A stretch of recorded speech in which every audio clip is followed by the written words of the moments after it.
दूसरी जगह से आएगा। आरोपी आएंगे सर? नहीं, नीचे नीचे। और कितने आरोपी पकड़े हैं और क्या कारण सामने आया? दिनांक 21 मार्च को लसुड़िया थाना क्षेत्र में एक महिला को गोली मारकर हत्या करने की सूचना प्राप्त हुई थी, जिस पर से पुलिस के द्वारा तत्काल ही मामला पंजीबद्ध करके उसमें 302 धारा का इजाफा किया गया था। जिसके पश्चात में लगातार ही पुलिस की 3 से 4 टीमें सक्रिय थीं इनके आरोपियों को गिरफ्तार करने के लिए, जिसमें इनिशियली एक व्यक्ति का नाम सामने आया था जिसका नाम आशु यादव था। बाद में तफ्तीश के दौरान में 2 अन्य व्यक्तियों के नाम क्लियर हुए। इनको लगातार पुलिस पकड़ने का प्रयास कर रही थी।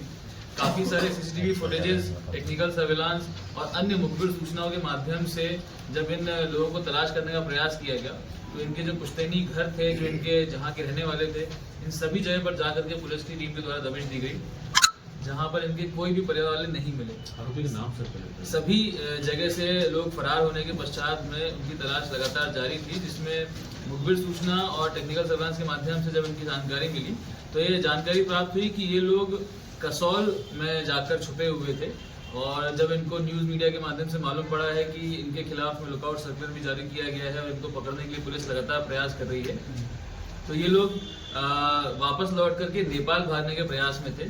जब पुलिस ने इनको दिल्ली और ग्वालियर के बीच में बाईपास में इनको एम्बुश करके इनको पकड़ा है और इन तीनों व्यक्तियों को गिरफ्तार किया है, जिसमें तीनों के नाम है आशु यादव, उसका भाई है मुकुल यादव और एक महिला है जिसका नाम है स्वास्थी राय। इन तीनों को मुख्य आरोपी के रूप में गिरफ्तार किया गया है। तफ्तीश के दौरान में ये भी जानकारी प्राप्त हुई थी कि कुछ लोग इनका सहयोग कर रहे थे भागने में, उनको भी उनकी भूमिका को देखते हुए इसमें आरोपी बनाने पर विचार किया जाएगा और उनके खिलाफ में भी वैधानिक कार्रवाई करी जाएगी। जब इनसे पूछताछ करी गई तो पूछताछ में इनसे बात सामने आई कि उस दिन 20 मार्च की रात को ये चारों लोग मिल करके एक शराब पार्टी घर में कर रहे थे, जिसमें शराब के नशे में होकर के काफी सारे गाने बजे जा रहे थे। तो गानों की बात को लेकर के कुछ विवाद हुआ, जिसमें आवेश में आकर के मुकुल के द्वारा फायरिंग करी गई थी, जिसमें इस महिला को गोली लगी थी और उसके बाद में उसकी हत्या हो गई, उसकी मृत्यु हो गई थी। इस प्रकार से तीनों की सहभागिता रही है इस हत्याकांड में।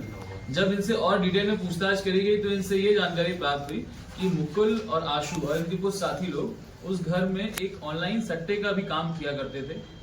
इनके घर से हमें लगभग 28 मोबाइल, लगभग 60 से अधिक बैंक अकाउंट के पासबुक, 50 से अधिक हमको एटीएम कार्ड, लैपटॉप्स ये बरामद हुए हैं। एंड इन सभी अकाउंट्स में काफी लाखों की संख्या में जो कैश है वो भी सीज करवाया गया है।